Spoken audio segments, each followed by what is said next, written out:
This is Shelley Lubin. She's a former pornography actress who in this photo is giving a speech to a group of high school students about the terrors involved in being a porn star. In this presentation, she discussed the intense physical and emotional abuse she experienced at the hands of those who were employing her. She talked about how she developed a drug addiction, and when she got out of the industry finally, it took 8 years worth of recovery for her to get back to a normal pace of life. Pornography damages lives. In some cases, pornography destroys lives. And it's something that we need to do something about. And pornography has no demographic barriers.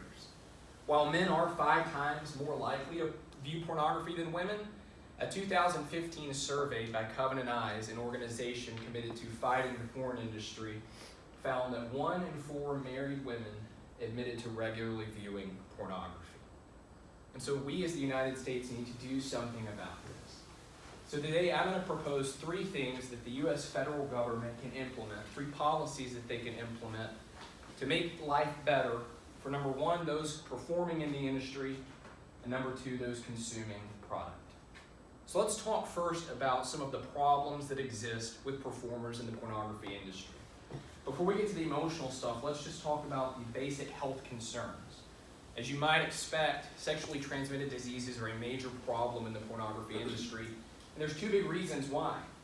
There is no mandatory medical testing involved in the porn industry, and number 2 is that there is no protection required for those performing in the pornography industry.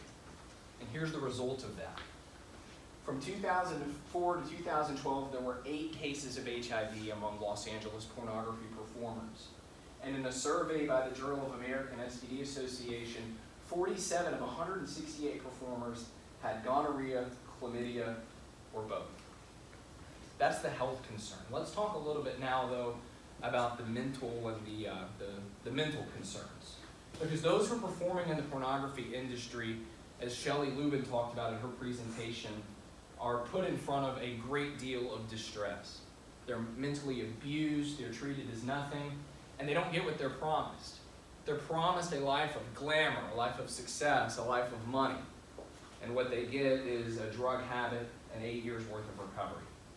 Tanya Burleson, a former pornography performer, discussed some of the issues that was involved in her life in that industry, the intense physical and emotional abuse she experienced.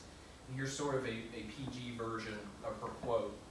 She said, "It's never ending. You're viewed as an object, not as a human with a spirit. People do drugs because they can't deal with the way that they're being treated. The lack of regulation among these people in this industry is a major problem."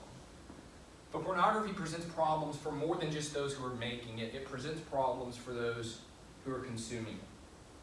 First group of consumers that it presents a problem for is children. Because accessing pornography for someone under the age of 18 is as easy as a Google search or typing a URL into your favorite web browser. And that is too easy. And the reason it's too easy is this. When you view pornography as a child, you are giving yourself over to intense psychological damage. A study from the Journal of Sexual Addiction and Compulsive, whatever that word is, found a deep relationship between childhood exposure to pornography and these 3 things: permissive sexual attitudes, regressive views of females, and increased likelihood of sexual aggression. And it's not that surprising, because a lot of times when these youth are becoming exposed to these graphic images and these graphic videos, that's becoming their sex education in a lot of ways. But the problems with viewing pornography to the mind go beyond just children. It extends to adults as well. Because though it's not currently recognized in the DSM-5 as an addiction, it is undeniable that pornography addiction is a real thing. So let's start with this. What is addiction generally? Well, the Journal of Behavioral Science Journal defines addiction as a chronic disease of brain reward, motivation, and memory. For a drug addict, for instance, they have that high, they remember that high, and then that's why they go back to it despite any kind of negative physical or mental effects that there may be. And when someone is addicted to pornography, it follows the exact same structure, and there's science to back that up. Because a study from the Behavioral Science Journal from 6 or 7 different authors, so I'll spare you from naming them all, said that those with pornography addictions whose brains were scanned had similar brain patterns to those who were addicted to drugs and alcohol. And as a result of this widespread problem, organizations like Pure Life Ministries, Covenant Eyes, as I mentioned earlier, and Fight the New Drug exist to help free people from pornography addiction. It's no different than Alcoholics Anonymous or some kind of a 12-step program to help someone get rid of their drug or alcohol addiction. So what do we do about this problem? What do we do to help the performers, and what do we do to help the consumers? Well, as I said earlier, there are going to be 3 things that I'm going to propose. First of all, to help the porn performers, I want to turn to how Nevada helps their legal prostitutes. In Nevada, legal prostitutes are required to have 2 things. They're required to use protection, and they're required to have weekly STD testing, things that don't exist in Los Angeles, as we talked about. The results of those are outstanding. 0 cases of HIV ever, and a very negligible number of sexually transmitted diseases. And as we talked about with LA porn stars, those things don't happen, and those results are not there.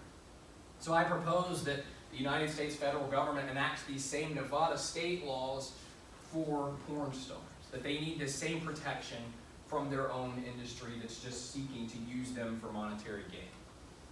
Second, to help the children, I propose that we do the same thing that is currently done in the United Kingdom, that we implement required age verification software.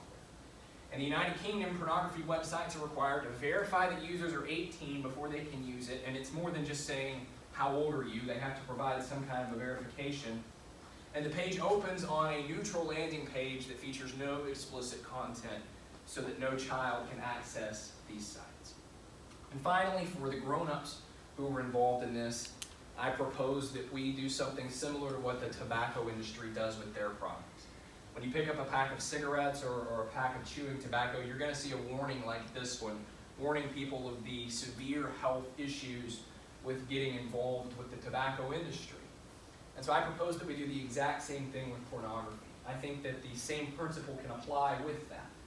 Those who are using pornography need to know that it's addictive. They need to know what's happening to those who are involved in the industry as performers. They need to know the results of what they're about to do. Because oftentimes they're getting into this without knowing really what they're getting into.